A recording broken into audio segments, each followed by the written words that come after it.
ஃபேமஸான ஏஜேஜே மஸ்கோத் அல்வா தயாரிக்கப்படுற முதலூர் அப்படிங்கிற ஒரு சின்ன கிராமத்தில் ஒரு காலத்தில் ஊழியம் பண்ண ஜார்ஜ் ஈட்ஸ் ஹெயின் அவரை பற்றி தான் இன்றைக்கி நம்ம பார்க்க போகிறோம். George eats Hein Iyer 1815 September மாதம் 28 நாள் சென்னையில் பிறந்தார். இவருடைய பெற்றோர் சென்னை வாசிகளான ஆங்கிலோ இந்தியர். பள்ளி படிப்பு முடித்து இவர் கல்கத்தாவுக்கு சென்று அங்குள்ள பிஷப்ஸ் கல்லூரியில் இறையியல் கற்றார்.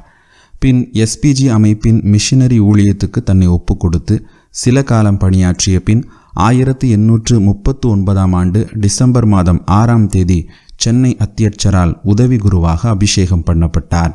மறு வருஷத்தில் எம்டிசியினர் முதலூரிலிருந்து CS கோலாஃப் ஐயரை திண்டுக்கல்லுக்கு மாற்றி ஹெயின் ஐயரை முதலூரில் நியமித்தனர்.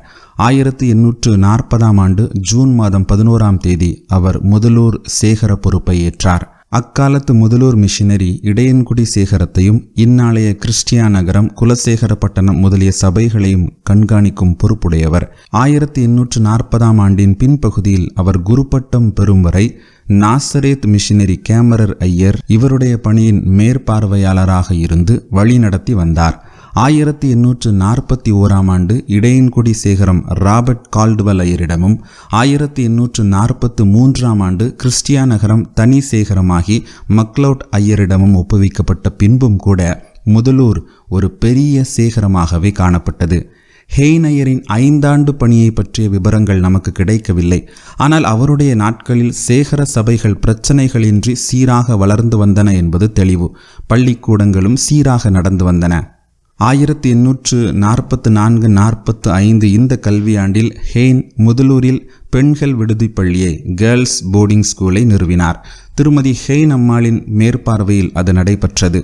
ஹெயினின் ஊழியம் அதிகமாக சபைகளை அடிக்கடி சந்திப்பதிலும் சுவிசேஷ ஊழிய சுற்றுப்பிரயாணங்களிலுமே நிறைவேறியது. 1845 ஹெயின் சென்னைக்கு மாற்றப்பட்டார்.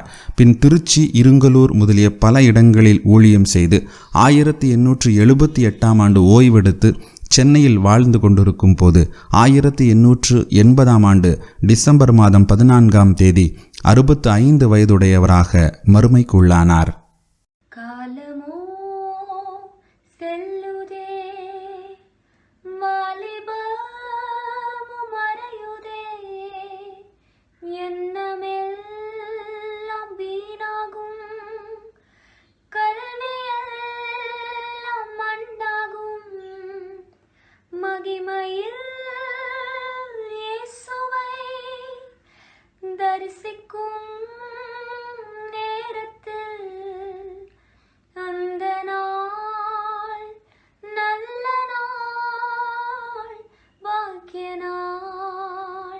மகிமையில் இயேசுவை தரிசிக்கும்